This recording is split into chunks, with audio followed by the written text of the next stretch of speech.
Hello and welcome to the Unauthorized History of the Pacific War podcast. My name is Seth Perriton, historian and deputy director of the Mississippi Armed Forces Museum at Camp Shelby. And with me, as always, is my esteemed co-host, retired Navy Captain Bill Tody, former skipper of the fast attack submarine USS Indianapolis, Commodore of Submarine Squadron 3 in Pearl Harbor, and many other assignments. Bill, I'm going to read your full intro from now on because people are upset that I don't. I don't understand why. Today I was going to call myself Spoiler Alert Toady because we got a lot of spoiler alerts in this episode, and that's what I thought you should call me today. But anyway, let's go. With us, as well as I'm sure that you can see, is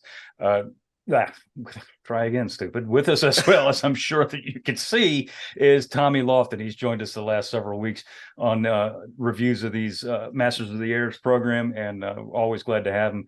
He's a fantastic historian and director of the Mississippi Armed Forces Museum. How are you this fine morning, Tommy? I am good, guys. I am not going to be spoiler alert, Tommy, if I can help it today. we got a lot of stuff to talk about, but yeah. How do you review the episode without telling people what happened? So for those of you who haven't watched the episode and then come back and watch our review, unless you want to know what's going to happen before you watch it. In that case, watch us first. True.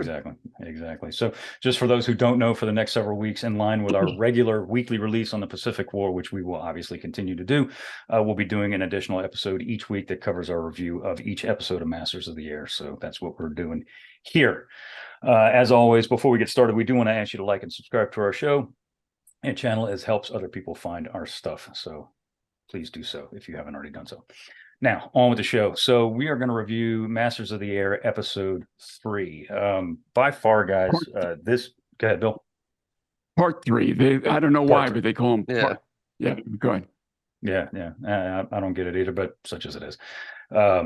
This one is by far the most... so far, is by far the most intense episode, easily, hands down. This one covers the famous double strike mission number 84 to Schweinfurt, Regensburg, that was flown by the 8th Air Force. At that time, it was the biggest raid that the 8th Air Force had flown yet so far in the war, August 17th, 1943.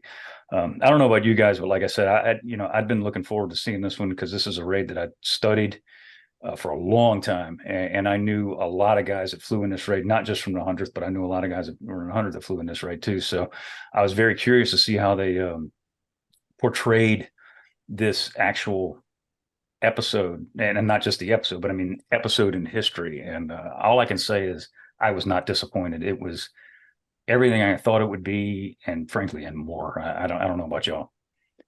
Yeah, I thought it was pretty intense. Especially, we've had some intensity and built up to this moment in the previous 2 episodes, but I mean, this thing, I felt like from the time it kicked off and the anticipation of waiting to get into the air, and then all of the aerial combat, and even just the anticipation of trying to reach their final destination without going too into the spoilers yet.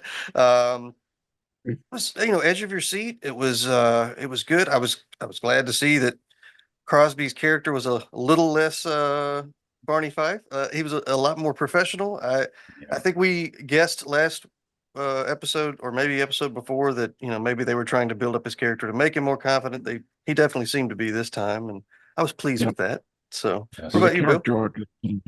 Yeah, I would say so. This episode opened with a mission brief, and it was great that they provided some narrative context where the colonel said a year ago the 8th Air Force flew with just 12 B-17s, and in today's mission we're going to 3 air task forces flying 376 forts and 240 fighters. Now, we didn't get to see many of those fighters in this episode, but he did describe it as the largest air armada ever assembled in the history of mankind, with just 376 forts.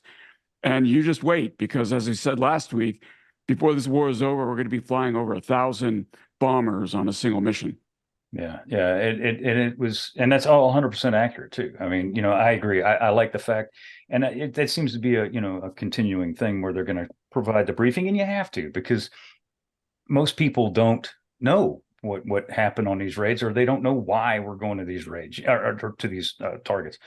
And again, the fact that this was uh, the first double strike, if you will, of the war. And I hearken back to an episode or to a scene in 12 O'Clock High when Gregory Peck holds up the ball bearing and says, because it's the same rate, and he holds up the ball bearing and says, this is what we're after, and da da da. And they did that in that episode last night. I'm not sure if that was a callback to 12 O'Clock High or a tip of the hat or what, but it was. I felt like it probably was. Yeah. Yeah. But it's true. I mean, the 100th didn't go after Schweinfurt. Schweinfurt was the ball bearing factory. The Kugelfischer factory in Schweinfurt, Germany, is where the 1st Air Division was headed. The 3rd Air Division, or 3rd Wing at that time, where the 100th was going, was, of course, Regensburg, Germany, which was the Messerschmitt 109 factory down there. At this time in the war, just to give a little historical background, at this time in the war, the 8th Air Force was focusing on the destruction of the German fighter industry and the German war machine itself. That's why they were bombing Schweinfurt, going after the ball bearing factory. That's why they're going after the Messerschmitt factory. They figured, hey, if we can cut the head off the snake and kill the fighter production plant, maybe we won't have to face so much of them. Completely logical. But and guys, he did describe it as the deepest penetration yet of the war for bombers. And then, the line on the big map shows them going all the way down Africa. And I think it was Kurt who said, why does that red line go to Africa? And I didn't get, watching the episode once, I didn't understand what the heck they were going to Africa for. You guys, can you illuminate us on that? Yeah. So it was multifaceted as to why they went all the way the heck down to North Africa, not the least of which is the fact that it was going to be difficult to return back through that way, because it was back through to England, because it was indeed the deepest penetration that was going to be flown by that group of B-17s at that time. It took pretty much all they had to get out there in the first place. Specifically, this section of 17s was fitted with what they call Tokyo tanks, which are extra long-range fuel tanks in those 17s to get down to that location. And another reason they wanted to go through down to Africa was because of the fact that they were thinking that they would not encounter many German fighters on the way out, which is 100% true, because they didn't. Right. They did get pecked at a little bit on the way home, but by and large, they were left alone by the German fighters as they headed over the Med into North Africa. So that part of the plan actually did work. And it was Algeria, right, that they were going to land, and it's because they didn't have enough fuel to get back to England. Is that the issue? Pretty much. Even with the Tokyo tanks? Pretty much, yeah. Pretty much. Okay. Yeah, and everything that they showed in the episode pretty much is exactly as it occurred. The weather in England then and as now, obviously, is notoriously fickle. And it played a huge part in why the raid, the double strike, went off as it did. Because as they showed in the episode, the aircraft, both wings, the guys going to Schweinfurt and the guys going to Regensburg, were delayed because of fog. They were socked in because of fog, and they couldn't go, and it threw off the timing for everything, because everything on that mission hung on the timing so as to basically split the German fighter forces, so not one group would just get hammered.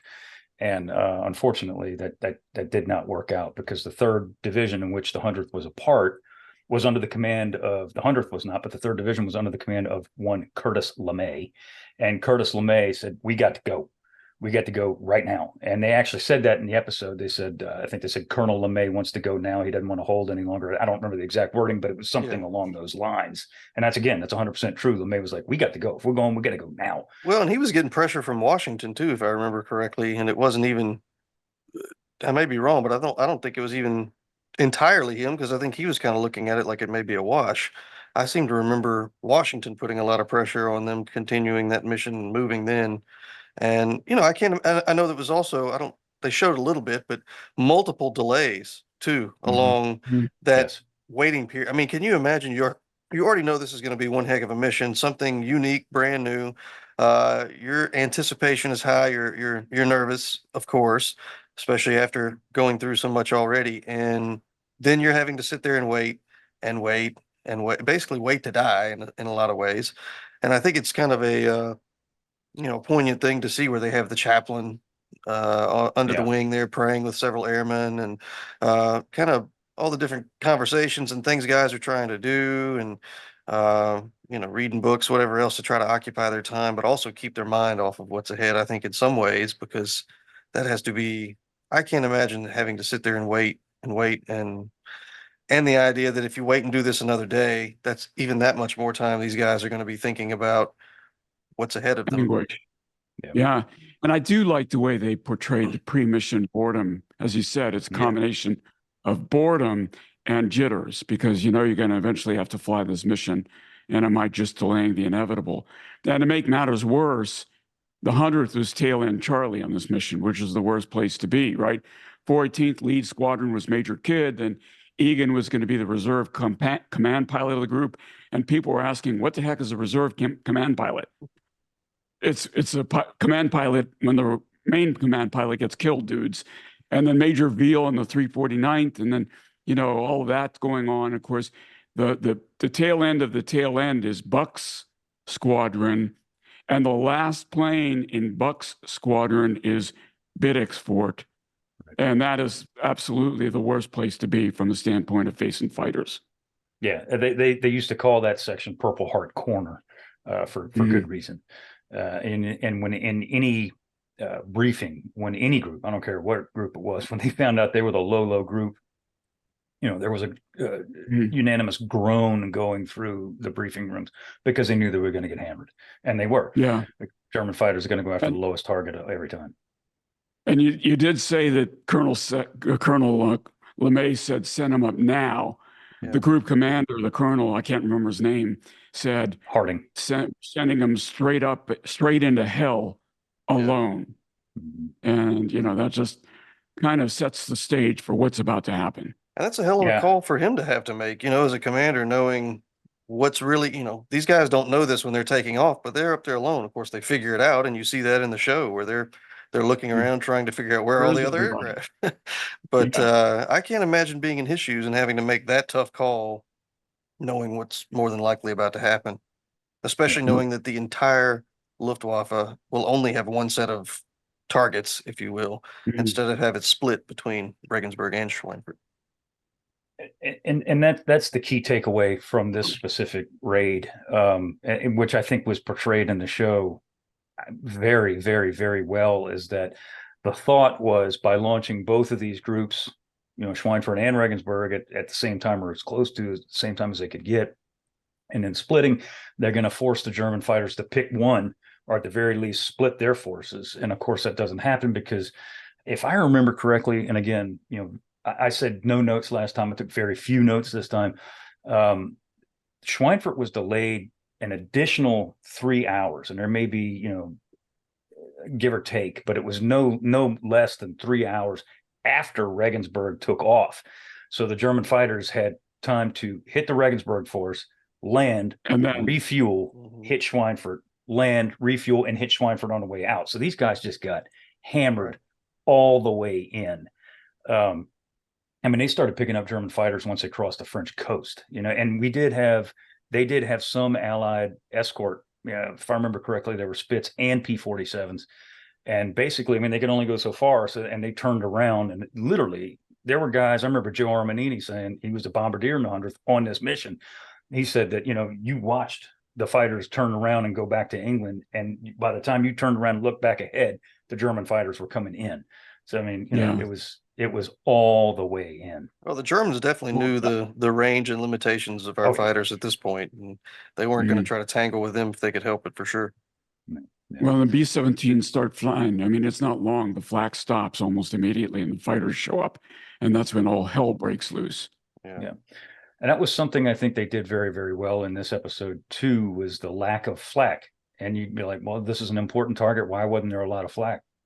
There wasn't historically, the Regensburg task force, they ran into some, but by and large, the only thing that they really had to contend with on this particular mission, and then I'm talking about the 100th Bomb Group specifically, because that's what the show's about, it were fighters, because the flak over Regensburg was spotty at best. And I think they portrayed that very well. You could make the complaint that they could have Hollywooded it up by putting flak all over the place, but that wouldn't have been accurate. And they did the right thing here. Mm. So, Yeah. And they get hit almost immediately. I think Cleven's left wing gets hit, and then Buck gets hit. There's just really, really good air-to-air action, white knuckle action in this episode. You see a fort cartwheeling, you see 10 shoots, and and I think all of that is out of the actual record of the battle. Yeah. and Or you can get out. All this is happening. All this is happening before they even get to the drop point, to the target. Guys. Right. And so, talk to me about these rockets that are getting shot at them. so that is a thing, Is it? Yeah, it is, or was. The Germans, I don't remember exactly when they deployed that weapon for the first time, and it may have been here again. My 8th Air Force minutia is there, but it's in the recesses of the mind. It's been replaced with Guadalcanal and things like that. But yeah, that was totally a thing. And these rockets, they weren't like air-to-air missiles. They weren't designed to hit the B-17. They were designed basically like airborne flak. And I say airborne flag, all flak's airborne, but I mean, you know what I'm trying to say. Airplane fired flak. These rockets would explode and boom, and they shrapnel. Right. Yeah. I mean, did they hit airplanes? Yeah, absolutely they did. More often than not, they would, if they hit the fuselage, they'd cut clean through. But regardless, yeah, that was a thing, and the Germans used that to the end of the war. These airborne fired, airplane fired rockets, anti-air. So yeah, that was definitely a real thing. Kind of a terrorism type of, and I don't mean that in the sense of like 9/11, but I mean it was something to bring terror to the people who saw them, and it reminds me a lot of their ground version of that with the Nuke Warfare, which of course we have one here at the Mississippi Armed Forces Museum. Oh, wow. We do indeed. We do indeed. Shameless plug there, but it's appropriate. Yeah. Yeah. So the Belgium, Luftwaffe scrambled. There's rockets. One of the things that continues to amaze me is that, you can get these explosions either from flak or these rockets that we're talking about, and some of the flak would penetrate the airplane and kill individual members of the crew when other guys are untouched, right? So in a couple of cases here, we get those situations where the co-pilots, the right seaters, are hit or killed, and the left seaters are okay, and vice versa, of course. And in this case, I'm thinking of Biddick's co-pilot, what was his name? Dicky Snider. They called him, yeah.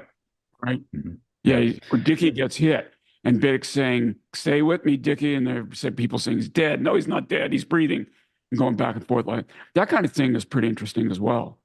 Yeah, and I mean that's 100% accurate. Well, we'll get to Biddick here in a second, and Snider specifically, but that sort of thing that they were portraying there, like and that's something I wanted to talk about last week, and we didn't, but I'll bring it up now. The thing that I think is obviously very accurate in this show is that when they show the pilot and the co-pilot, and Tommy, you and I were talking about this because both of us have sat in the cockpit of a B-17. And if I remember correctly, both of us have sat next to each other in a cockpit of a B-17. You are literally rubbing shoulders with the guy next to you. And you see in some movies like 12 O'Clock High or Memphis Belle, and there's some space in between these dudes. Not a ton of space, but there is some space. And this show, I mean, these guys are on top of one another. And in a B-17, in a real B-17, that is how it is like. Yeah, I mean, you are I could reach over and scratch your ear for you without stretching very far. Yeah, same is true. Other ear. Same is true down beneath the pilot and co-pilot, where the navigator and bombardier are sitting. They can almost, like you said, reach out and scratch each other's ears and stuff. I've flown in in that front section at least once or twice in a 17, and it's more crammed than you would think. Yeah. And I like the fact that they show that, and the fact that, so far, I mean, we've seen a few fighter attacks coming from the tail end of the airplane, but the vast majority of the fighter attacks that have been portrayed in all three of these episodes so far come from the nose. And that was the chosen German fighter tactic to bring down B-17s, because B-17s have been proven multiple times to be probably the most rugged airplane that was put to war during World War II. I mean, these things had come home, looking like Swiss cheese with half a tail and one engine, and they'd bring their people home. That's why the guys who flew in them loved them. And the Germans knew this, that they were not an easy plane to bring down. The easiest way to bring those planes down is to kill the pilots. That's why they're shooting up that nose. That's why. And Tommy, you're 100% right. There is a statistic book, and I think it's actually on my shelf in my office, that says, the bombardier, the navigator, the pilot, co-pilot, and top turret gunner suffered X amount percentage of casualties, and they were X amount percentage killed and everything. And that nose end of that 17 was easily the most deadly place to be in, for sure. And they portray that very, very well in every episode we've seen so far in the show, I think, anyway. Yeah, I feel like they've done a great job with the attack sequences and the the effect on the crew, the fact that some are getting hit, some are, as soon as they get hit, they're trying to figure out, are you hit? Am I hit? Right. And then they realize that some of this is fluid from the aircraft. And then you had I can't remember if it was in Buck's aircraft that the radioman got hit, like right Yes. at the knees or Yeah. below or Yes. above. I forget where exactly, but Got his knee blown off. Yeah. I think it was, yeah. and Yeah. just, you got this guy, you sit here, you're having to help him, you realize he's dead or dying, and then you're still getting attacked and having to do your job. And I think they've done a great job showing the sheer terror in the sky, the panic, but then also the professionalism and the I would say the successful training that these guys went through, that they're still able to get back on their weapon, fire, stay focused, and keep their eye on the prize of trying to get home as best they can and work as a team. Yeah. Now, because they're trying to cover so much, the 90s Memphis Belle movie, which was basically a single airplane, they did a really good job with that movie of portraying one guy, one casualty, and their effort to try to keep him alive throughout the mission in freezing temperatures and all of that.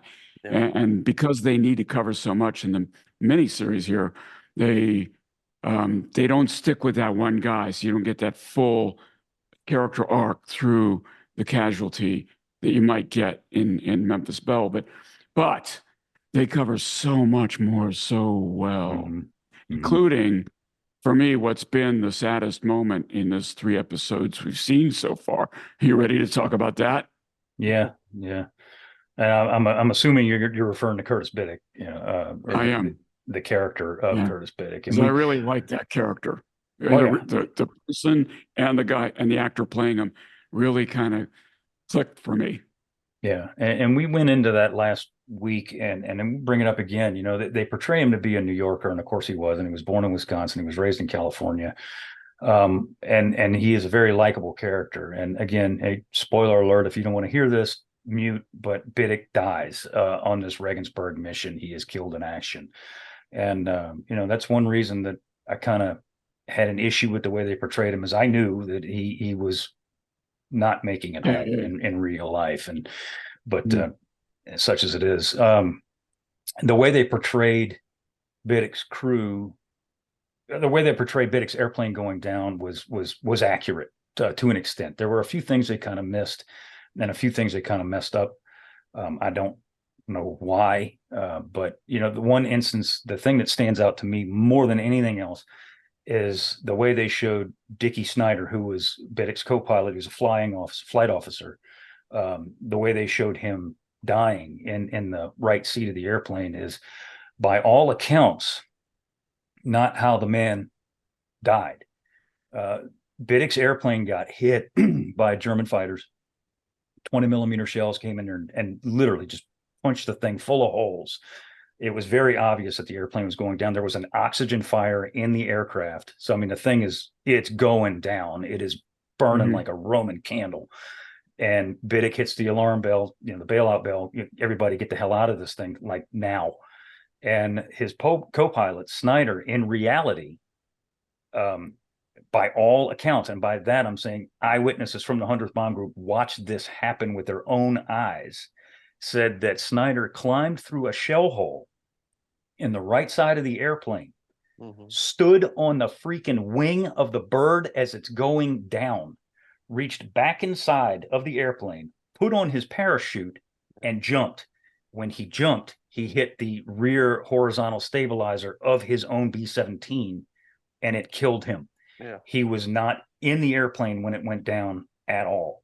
And that is, again, that's not me saying that. That is eyewitnesses to the actual event saying that this is what happened. We saw this happen.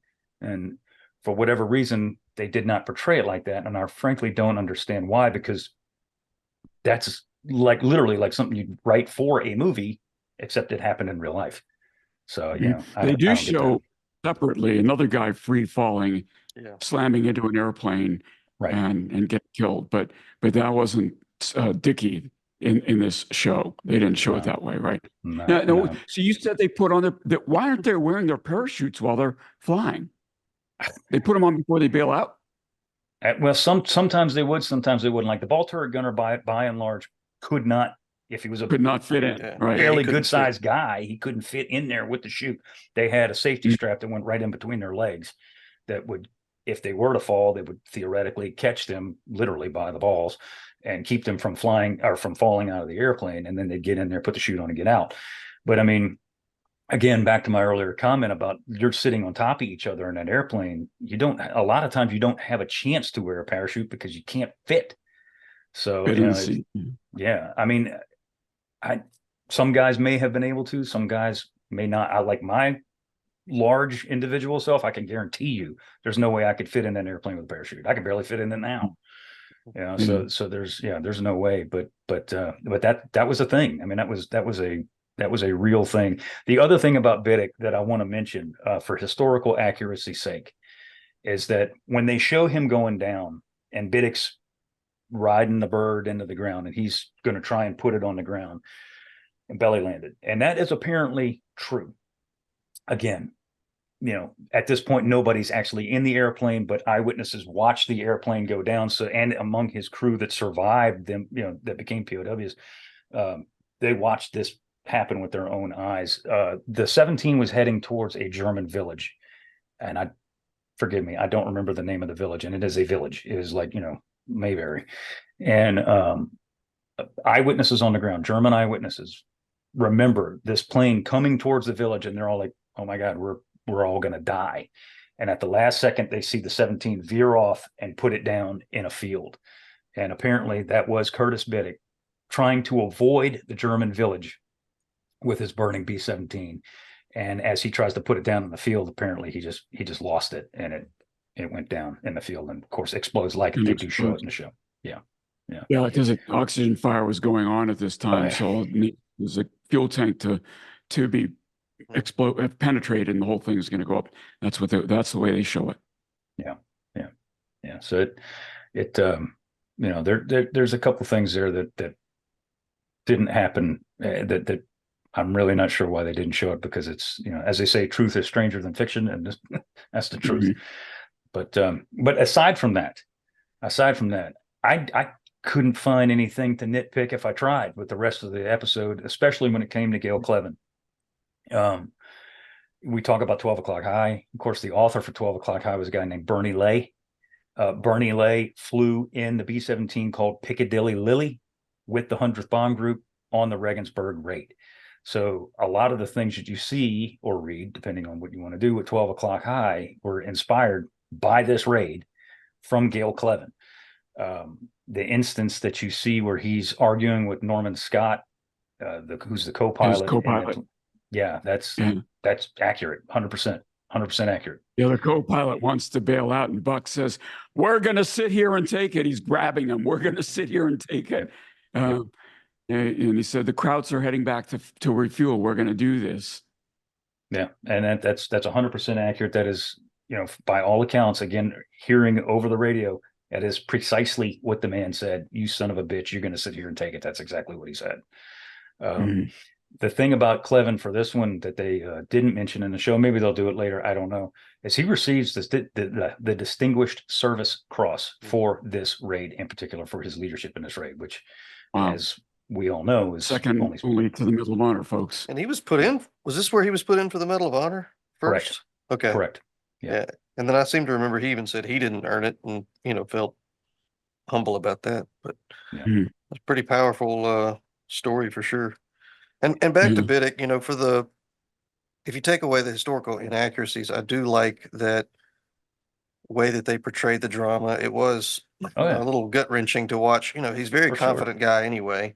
And then to see him in that last second of just terror and realization on his face right before he hits the ground was just, man, that was emotionally gripping, difficult to watch, and I think even better hit home the seriousness of this war and the scary nature of not just the Eighth Air Force, but anybody in the air service in World War II. That was it was a tough episode to watch at times, and it was pretty powerful.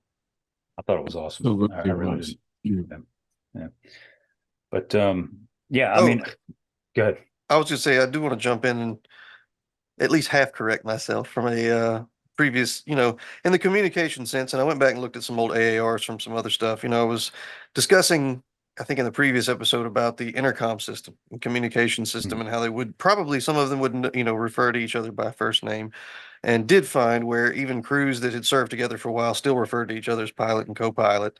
But I did hear it a few times in this episode where it was the other way around, where the initial conversations maybe started, but then even in the moment they would refer to, I think Buck does it to one of his crew members, and I forget which other aircraft. There's a few times where they end up, instead of referring to their position, going with their name. So I was half right. How about that? But half wrong too. So I at least want to recognize that, and I'm sure we'll still get comments about it one way or the other, maybe. But I did think, going also to Cleven's character there, when he's arguing with his co-pilot, it was interesting to see how the rest of the crew could hear it all over the intercom, and maybe it instilled a little bit more confidence in what they were doing, because I think the last thing you want to hear is bail out of an aircraft at 20 something thousand feet. So whether you're under fire or not, I thought that sequence was really well done in the way that they filmed it and portrayed that, and was kind of curious what they would do with it, knowing that was coming. And I was impressed with it as it happened. I was like, man, they hit the nail on the head with that. They nailed it. They really did. And believe it or not, go ahead, Bill. Go ahead. What I was going to say is, believe it or not, this is where they actually hit the IP and start the bombing run. So all of this has happened, and they haven't even dropped their bombs yet. Go ahead, Seth. I was going to say that the thing with Norm Scott, and I want to make this abundantly clear here, is that that dude was not a coward in any way, shape, or form. Not that they portray him to be, they don't. But I want to put any thoughts to that, to death now.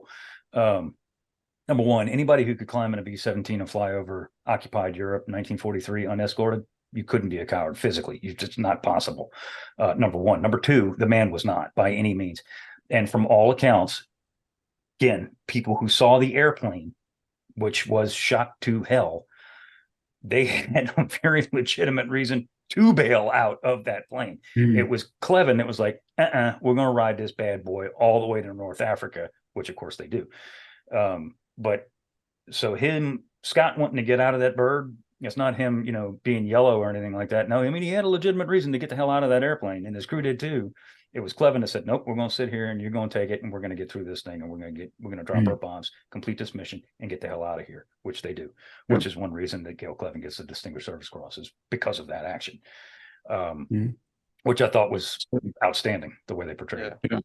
I love. So they do drop bombs. Go ahead, Tommy. No, I was just going to say, I was thinking ahead too of how bad that airplane looked when it got to the ground. And one of my favorite lines, in this episode, is when Buck and Bucky are right there on the ground in Africa, and he looks up, he's like, I know what you're going to say. You couldn't hit the runway. It's right over there.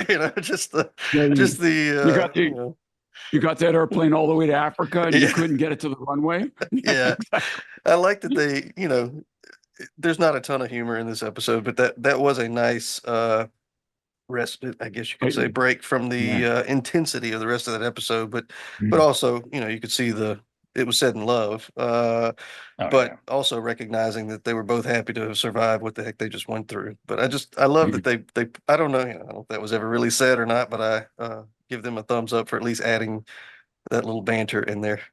Whether it's one of those lines that if they didn't say it, they should have. Yeah. Well, the good news is, from here on, for the rest of history, it'll have been said that they said it. So, that's the way Hollywood works. Like Yamamoto, we've wakened a sleeping giant, which that's some right. screen. All right. So getting back to the bombing run, right? They report that the factory was destroyed. Is that accurate? Yes. Was it destroyed 100%? No. Because I mean, they did still continued to produce 109s out of Regensburg. However, was it destroyed in such a way that it disrupted production for a significant amount of time? Yes. As a matter of fact, the bombing accuracy by the 3rd Division, when I keep saying 3rd Division, that is what they're called later on in the war, but right now the 3rd Wing, right? I think, yeah. I think so. Regardless, their bombing accuracy, not just the 100th, but all of those groups that flew that Regensburg raid, was to that point the most accurate bombing yet done by the 8th Air Force, because they really did put a licking on the Regensburg Messerschmitt factory. Schweinfurt, not so much. That's one of the reasons they went back in October and hit it again. But Regensburg, for that mission specifically, yeah, they really plastered it. They really did. In that regard, the mission was a success, because they not only did they hit the target, they beat it up really bad. So, I mean, they, despite the heavy losses, which are also accurately portrayed, they really did do a job on that factory. So yeah, it's 100% accurate there. 100%. So at this point, they're bouncing back and forth in the story between the airplanes, which are trying not to crash even after their bombing run is complete, and Quinn, who's back in Flanders, Belgium, who bailed out, the guy that was trying to save the ball turret gunner Babyface and fails to save him. So he's on the ground. He turns himself into some locals. I'm kind of amused by the fact everyone speaks English on the ground, but maybe that was accurate, right? And they give Quinn, some, what do you want to call them? Partisans some partisans, yeah, say, turn around. You didn't see my face. You don't know my name. I'm pointing a gun at your back. resistance. What's that? The resistance, yeah, in a sense. Resistance, yeah. But here are your choices. You could turn yourselves into the Germans now, in which case you'll survive the war in a POW camp, or you could try to escape, and if you're caught, you'll be executed as a spy. What do you want to do? Yeah. Is that an accurate portrayal as well? So the thing when it comes to resistance in occupied Europe, was that a thing? Absolutely. Yes, absolutely. That stuff is so hard to confirm. Yeah. You have to take the word literally, everything that those guys, being the Americans, would say this is what happened, because you don't know. You really can't confirm it unless there were multiple guys in that group, which occurred. But I mean, individual experiences like that, maybe, probably so. But I mean, 100%, can I say so or no? No, I can't. So I don't know. But it seems very, very likely, that is exactly or close to how it probably happened. Yeah, I would say. Yeah. Okay. Then they jump back. Go ahead. You were going to say something, Tommy? Oh, I was just going to say yeah, I don't know about that, specific type of situation or how accurate that was. I kind of felt like I don't know how many people would actually give you the chance or sit there and tell an airman you've got two choices. I think that was really done more for the audience. I think most of these airmen are going to want to get back to their base and maybe get back in a plane. And I do remember interviewing even some PT boat commanders that were making crosses, missions across the English Channel at night to pick up down airmen that some of the resistance would work even all the way back into France from Belgium and Germany and work them into well, not Germany, well, yeah, for the most part, yeah. But some of these guys, especially getting into Belgium, getting into France, and getting to the English Channel, some of these PT boats would come and pick them up at night, get them back to England, and the amount of intel and other things that could come from that was extremely helpful. But that was also a scary. I don't know if they're going to portray that in the series or not, but that was another pretty scary mission for even those PT boat crews, knowing that they've got to get these airmen, get them back to the English coastline safely, while you also have the Germans out there patrolling the shoreline for these downed airmen, and knowing they're going to try to make their way back to England to fight another day or what have you. But no, I thought I'm looking forward to also finally getting into potentially the escape and evasion or the POW stories. I think it's going to be interesting when some of the folks are portrayed there or run into people they thought were dead or that kind of thing. So you're giving the story away, Tommy. Well, I'm not naming names, but I mean, it's historically accurate in that sense. As if we haven't already all along. But anyway, well, sure. So then back into the airplanes. And of course, the group has been scattered, losing Forts, Oaks. DeMarco's sticking with us. Holland back is abandoning ship. Then they say 5 hours over the Italian Alps, 5 hours to Africa, over the Med, 2 hours to Algeria, 600 gallons left. Dump everything that's not bolted down into the Med, including the Norden bomb site. We're going to talk about that in a little bit again. Planes coming apart. And again, this is continuous tension here. It doesn't let up because, one fort lands, Van Nuys fort ditches 350 miles to land in the Med. I mean, those guys are goners, right? So this is, pretty brutal, even after they lose the fighters. Yeah, it doesn't let up at all. It doesn't let up at all the entire episode. And regarding Van Noy, that is accurate. He was. They did put it down, and they were captured by the Germans. He spent the war as a prisoner. Him and his whole crew spent the war as a prisoner of war after this Regensburg raid. So, but the one thing I wanted to mention, because we kind of shot it up last week, no pun intended, was Harry Crosby. And Tommy, you touched on it very briefly when we first started this. Is that by now this is his fifth or sixth. This is his sixth mission. The change that you see in the character, the way you see Harry Crosby in this episode is how Harry Crosby was. Very professional, highly intelligent. I mean, like I said last week, bordering on genius, if not there. Highly intelligent, highly professional, to the T, to the letter. There's a scene where he tries, and again, whether this conversation happened or not, I don't know. But he has a conversation with the bombardier Douglas.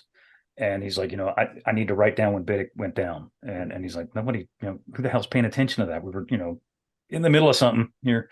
And he's like, I got to write it down. Yeah. He's like, I got to write it down. And, I think that was very well portrayed, not just because Crosby is and was a professional, but he had his job to do. He wanted to do his job. And I think that was kind of one way he might have been trying to deal with the loss.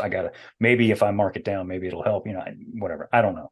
Maybe I'm reading into something that ain't there, but, and for the log's sake and the record's sake of knowing where they went down so that we could later, maybe with intel, find out if someone lived or that kind of thing is, and clearly he becomes a historian later, as well. So it maybe has some roots in some of his duties there with capturing that information. But I think you're right. I think it's kind of a twofold reason for doing it, like you just said, one for processing, coping, making note of it, but I think it's also helpful for intel to try to find out who lived, because you hear later as the guys get to the ground, they're asking how many shoots did you see from this aircraft or that aircraft. I didn't really see any, so there's a lot of questions still of who's still out there, who floated and made it and who didn't.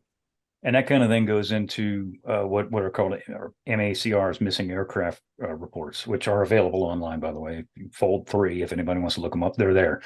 And that's the kind of stuff that was put into there. So you could, back home at Thorpe Abbott, you could figure out, okay, maybe Van Noy did make it out because we saw the airplane go down. We saw guys getting a life raft. Who knows? You never know. Or this airplane's got 10 people in it, and we only saw 7 shoots, and then the thing blew up. So we know 3 guys died. Who were those 3? We don't know. We'll find out at, in the POW camp kind of thing. But yeah, so all that, I agree 100% is what I'm trying to say, Tommy, is that all that is important. But I just like that exchange that they showed in the nose of the plane. I thought that was pretty cool. That was a good scene. Yeah. I wasn't expecting that, and I felt like that was a good soft touch and a way to kind of also address what the heck just happened to us, and how to kind of wrap up that very difficult and gripping battle sequence. Yeah. And throughout this episode, Bucky's crew, I think it was Bucky's crew, is teasing each other with a riddle. And I never figured out the riddle. I don't know if anybody in the audience has figured it out. And that was Crosby's. That was a crew Crosby was on. Okay. Yeah. And the lead pilot for this particular mission, and he flew with them for the majority of the war, was a guy named Ev Blakely, they called him, or Blake. That's the pilot of the airplane. The command pilot rode with that particular airplane. This time it was later Colonel Jack Kidd. He was the overall CO for the 100th in the air for the Regensburg raid. They flew in a B-17 called Just a Snappin' for this particular raid that you're going to see again, as the missions progress. So yeah. So I mean, I thought that was very Good. well done. Great detail. Yeah. It's fantastic. Of course, Cross pulls out this snow globe after he realizes he's going to live.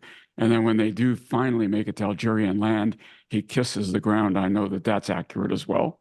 Oh God, yeah. And while we're talking about plane names, we mentioned Picadilly Lily before, and of course, again, 12 o'clock high, you're going to see Picadilly Lily. That was, Bernie Lay got that name from the 100th and the Regensburg raid. Gale Cleven's plane that he flew in for this mission, probably the best nose art name of the 100th at this time, spelled Phartzac, Fartsack. Great name. Great name for a B-17. Fartsack. Love it. Absolutely love it. But well, he's and he's landing, he's coming in to land, and he loses his last engine as he's on short final. And so he's got all his props feathered. And somebody, I guess it was the co-pilot, says, well, we're a glider now. And they're waiting. And Buck is saying, the co-pilot wants to lower the gear. Buck's saying, no, stop, don't do it yet. He's right. The gear creates drag, which is going to cause you to land even shorter.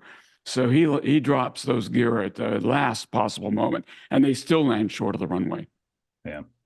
They still land. But they get home. Yeah. And again, I don't know how accurate that was, but it was good. Yeah. It was good TV, if nothing else. So the shiny side up, dirty side down. I've heard various modifications. Any landing you can walk away from is a good landing. So this was a good landing. Indeed. And what they did show with the in Cleven's airplane specifically, the radio operator gunner, I forget if it was either you, Bill, or Tommy mentioned earlier, having his legs taken off. That is accurate. That is 100% accurate. The way that gentleman was killed in action is how it was portrayed in the show. Very well done. So the final tally here, Seth, is that Buck lost 4 forts, and 11 of the 21 I guess that's 11 of the 21 in the group made it to Africa. Does that sound right? That's 100% accurate. Yes. Yeah. Yeah. And then Buck and Bucky were talking about Biddick and saying, knowing Kurt, he's probably sitting around with a bottle of schnapps right about now. And of course, they don't know that he has been killed. Right.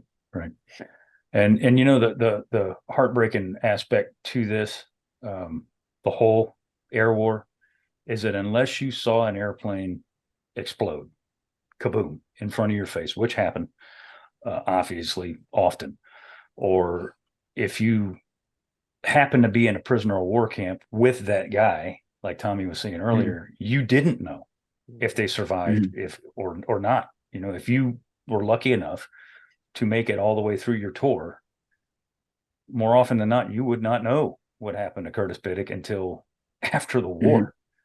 Yeah, and that's that great unknown that just kind of floats around with these guys for a long time. Long time. Right.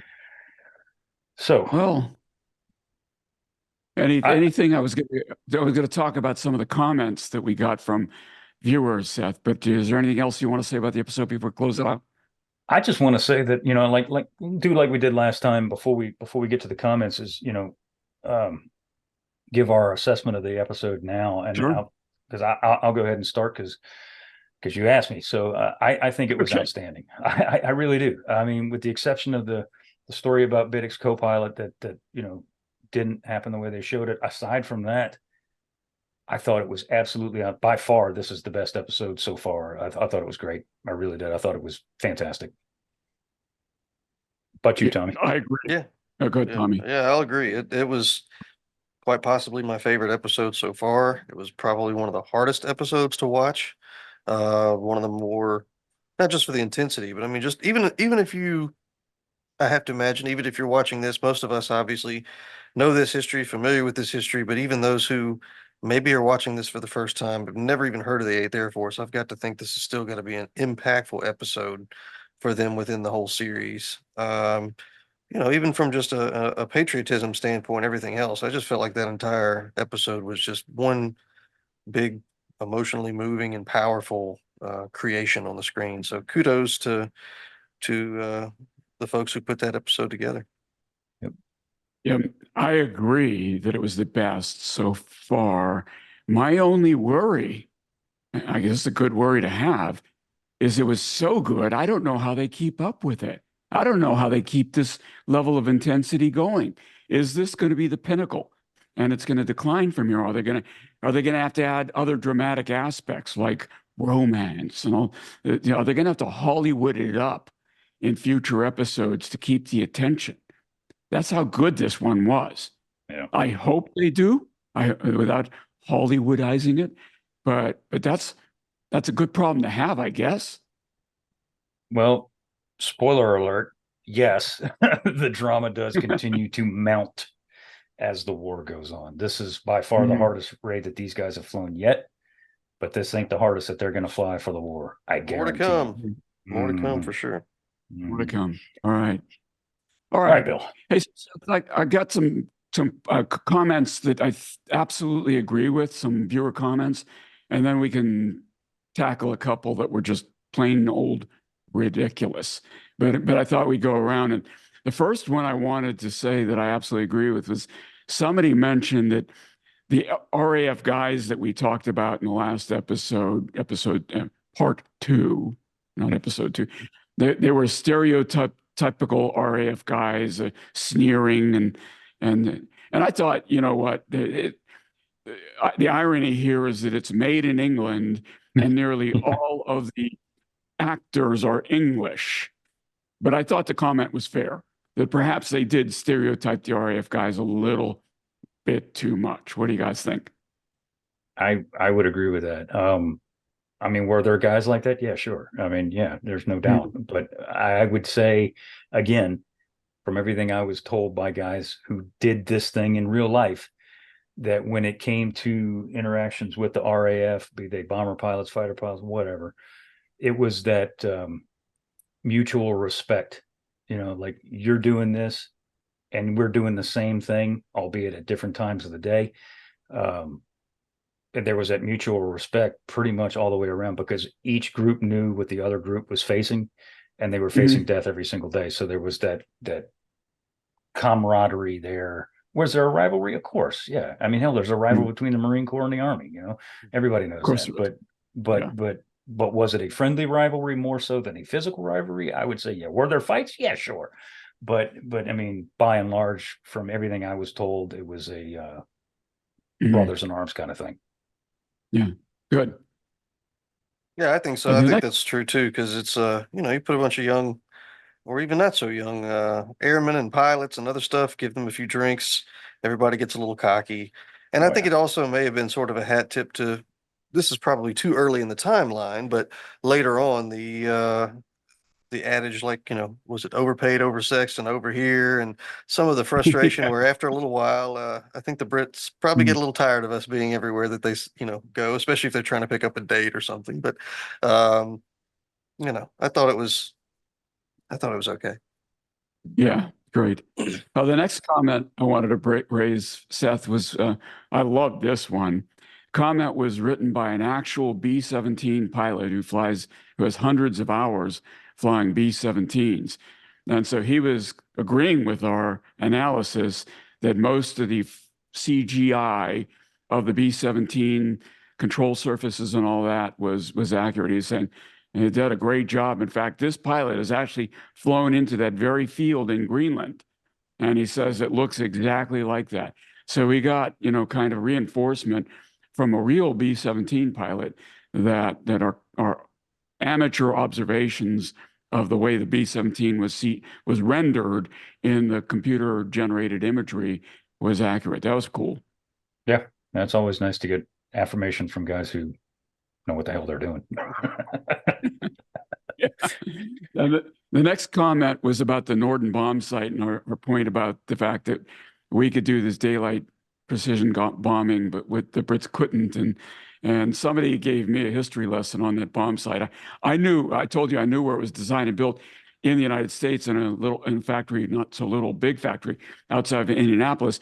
And he said, yeah, but it was invented by a Swedish guy who tried to sell it to the Brits and the Germans before he actually sold it to us, and that it wasn't that precise because it had some windage error and it was kind of daylight precision bombing was a fiction. What do you guys think about that?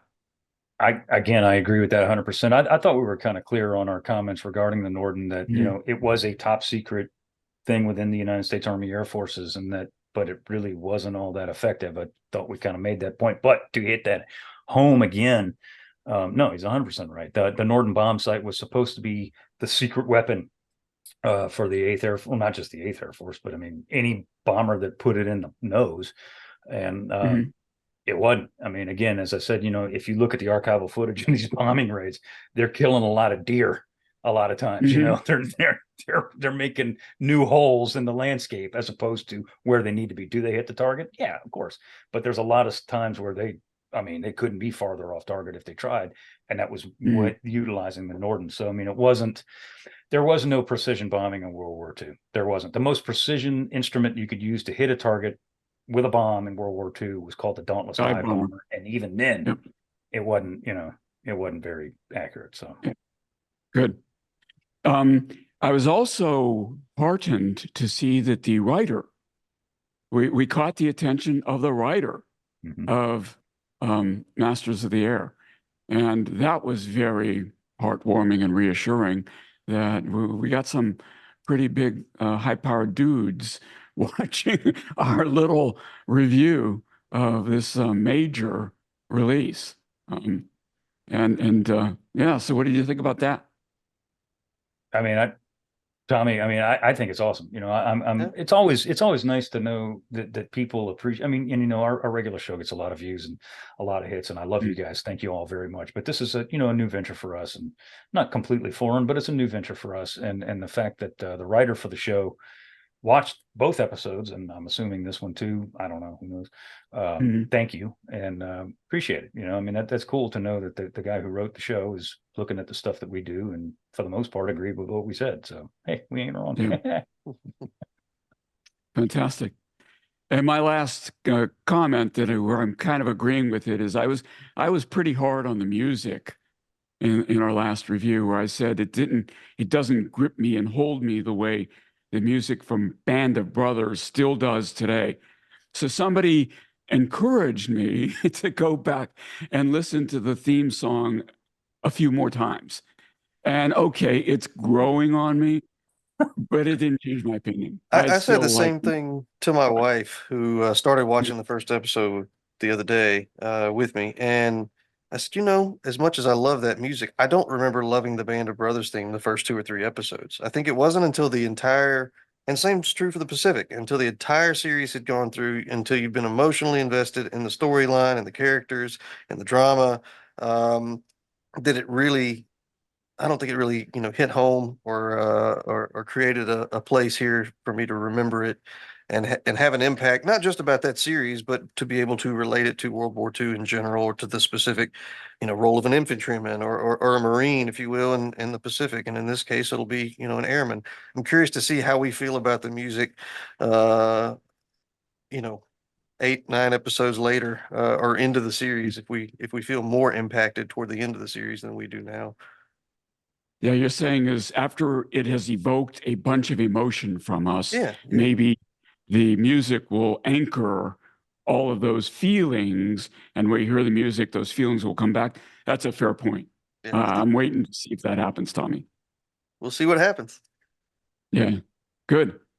Hey, you guys have any other positive or agreeing comments before we turn the tables here and talk about some comments that I might want to? I think you know, just commenting on the show as a whole, I think it's been outstanding. You know, I see a lot of negative comments in the ether that say, "Oh, the show's it sucks," and I'm like, "Why? How does it suck? You know, how is it inaccurate?" We've pinpointed some of those inaccuracies, to be fair, but I mean, again, you know, I've seen people complain that the CGI is bad. How? Why? Do tell. Compared to what? Yeah, Right. do tell. I mean, give me a break. You know, again, unless you got a DeLorean and a flux capacitor, brother, you ain't gonna see this kind of thing in real life. So I think it's awesome. I think it's outstanding. Yeah. I really do. Agree. All right. Well, the comment of the week, I think, Seth, was this guy that basically said he loves our regular podcast, but absolutely hates our review of Masters of the Air. And then he went off into 20,000 reasons why he hates our review of Masters of the Air, saying it's not a documentary, it's entertainment. And he just excoriates us. And then at the end of the review, he says, even though I don't have Apple TV and I haven't seen the show. What kind of idiot would write something like that? Somebody who wants to start something is all it is. Yeah. And somebody's got nothing else better to do. My thing with that is, one of the things that particular individual criticized was the fact that we were criticizing the portrayal of Curtis Biddick. And I'm not going to get on my soapbox anymore, but I'm going to say this. If you are going to portray a real human being, specifically one who is killed in action, you need to do it correctly. My job, your job, Tommy, your job as a historian is to tell history in a fair and accurate manner. That's what our career and our profession is all about. It's our job to point out things that are inaccurate and incorrect. And as you've said, Bill, people today, unfortunately, get about 90 to 95% of their historical knowledge on movies and TV. And therefore, if they're seeing something that is inaccurate historically and they take it to be truth, then that's what they're going to accept. And therefore, the historical narrative of actual events are therefore changed and they're not accurate. And our job as historians is to say, it looks good, but that's not how it happened. And here's why. And if we don't do that, we're not doing our job. So if you don't like that, and if that bends your sense of reality, find something else to look at, brother, because that's what we're going to do every time, because that's our job. Our job is to educate and tell people what really happened. And I'm not taking a dump on the show. As I said multiple times, I think it's great. But if our job is to point out what's right and what's wrong. So if you don't like it, and a perfect example of that, Seth, is this historical falsehood that's still hanging in the narrative that Yamamoto was a reluctant warrior. This from created out of whole cloth from Tora Tora Tora. I fear we have awakened a sleeping giant. People think he really said that. Did he spend time in the United States? Yeah. Did he kind of like the United States? Yeah, but he was fully on board with the attack on Pearl Harbor and never said any such thing. And so but you talk to people, they think that actually happened, right? That Japan was reluctantly, in particular Yamamoto specifically, reluctantly entered the war. It's nonsense. Yeah, we've got it. You got professors teaching that in colleges. It's kind of disappointing that is much like, and we may get comments about this, and I'm sorry if I upset some people, but to my knowledge, they don't exactly study Dick Winters and the whole attack on the artillery at Brecourt Manor at West Point. I don't think that was something that's every year taught to everybody I've ever known to go to West Point. They didn't learn about it till they saw Band of Brothers, and maybe they talk about it because they've seen the series. But there's that mentioning, I think, in one of the episodes that was still a tactic or whatever. Again, some of the stuff that ends up in shows ends up becoming true history. But again, I think to take it in another direction, I'm glad to see what they're doing with this series. I'm glad to see that it's opening up conversations. It's hilarious to me. There's people who are bagging on it that then, like you say, admit they don't even have Apple TV and haven't watched it, or they're disagreeing with stuff we've said and they haven't even watched it. But, I do like that it's at least evoking conversations, and I have no doubt there will be more people finally taking a look at a whole other aspect of the war that hasn't been covered in popular history in quite some time, other than the 1990s Memphis Belle film. But no, I mean, it's okay for entertainment, and most of the ladies I've ever known like it because Harry Connick Jr. is in it. But it's, to me, I'm looking forward to people taking more of an interest in this history. Or I've already run into and met folks that are like, hey, I didn't even realize I had a family member who fought in the 8th Air Force and was shot down, or something to that effect. And so that I'm looking forward to. I know there's going to be some tropes and some other things that continue, but it's part of Hollywood, it's part of filmmaking. But overall, I mean, I feel like they are doing their best to do an accurate portrayal, and they're doing a huge service and a huge benefit to history and to the men who flew in these missions. I Couldn't agree. agree. Couldn't agree more. Yeah. And I don't want to say, viewers, listeners, don't leave comments if you disagree with us. 100%. We want to hear from you. However, don't be an idiot. Yeah. And to echo what Bill said, we do love to hear from you. And just because we give our opinions you don't have to agree with it. I don't care. I mean, if you got something to say it, but be respectful. Don't be a jackass. Number one. Right. Number two, if we state something as fact, not that we're 100% right all the time, because we're not. We're human beings, all of us. There's only, whatever. We're all humans. We all make mistakes. Sometimes I forget things. Sometimes I misspeak. Even though I'm looking at the right thing in my notes, I'll say the wrong thing because that's the way my brain works. If we say it to be fact, more often than not, it's because it is fact. It is accurate. So, I mean, you can challenge it and I bring it on, but, just be respectful, be cool. I've had people call me out and I've looked back and go, damn, yeah, they're right. 100%. And if I see that, I'll acknowledge that every time. He will. I'll vouch for that. He'll do it.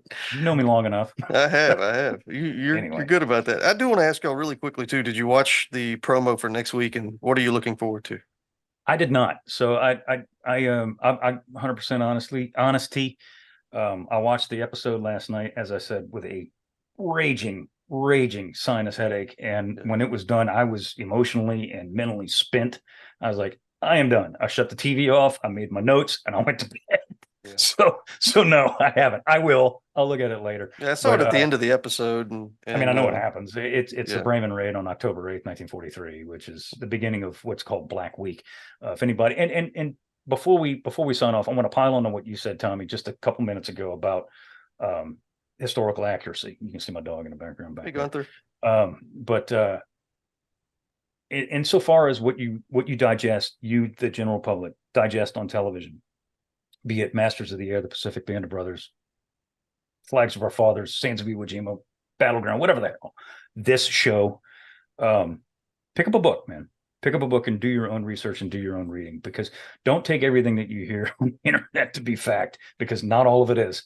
But to your point, Tommy, I hope this does encourage, and it will, I've already seen it, encourage more research, not just family research, but like, reading research, just interest in the 8th Air Force or the Army Air Forces in Europe in World War II. There's some friggin' amazing stories out there all over the 8th and 9th Air Force and the RAF that are flying, into Nazi occupied Europe. Do your research, man. Do some reading. You will not be disappointed at all by what you read, I assure you. But, and that warning is appropriate, Seth, because this week on a regular episode, we are releasing unauthorized looks at Pacific War books. Indeed. And so, as someone who still reads hundreds of pages a week, I love reading. And so, yeah, this is going to be one of these things that we encourage you to do the same. Or you don't have to do as much as I do, but. You know what? It would actually be we said that this would be 9 episodes, and I know we're running long. We got to cut it out, but we said that this little miniseries would be 9 episodes. I'm going to make the suggestion that we make it 10. Because at the end, I think we need to give a roundabout of what, not just what we think of the series, but, an actual history.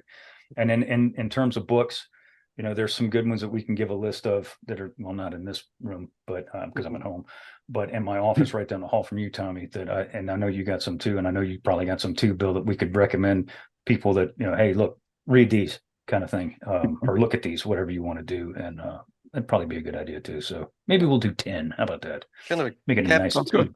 Yeah, bookend the whole series there. Kind of summarize and rewrap everything we've seen once it's all complete. Indeed. Sounds good. All right, guys. Anything else? I think I'm good. That's it. All right, cool. Well, with that, we want to thank you very much for tuning in, listening, and or watching the Unauthorized History of the Pacific War podcast. Please give us a rating and review wherever you receive your podcast. We do appreciate it. Please click that like and subscribe button on YouTube. We do appreciate that as well. If you want to see the video version of this, if you're not already looking at it, look at it on YouTube. You know where to find it. If you have a question or comment, send us an email at unauthorizedpacificpodcast@gmail.com. Once again, my name is Seth Perrin. I want to thank you very much for listening and or watching. Tommy, my brother, thank you for being here. Happy birthday. Yesterday was your birthday, by the way. Again, I've told you about 25 times, but I'm going to continue to do so. Thank you much. Bill, bring us home. And I'm Bill Tody. See you again next week.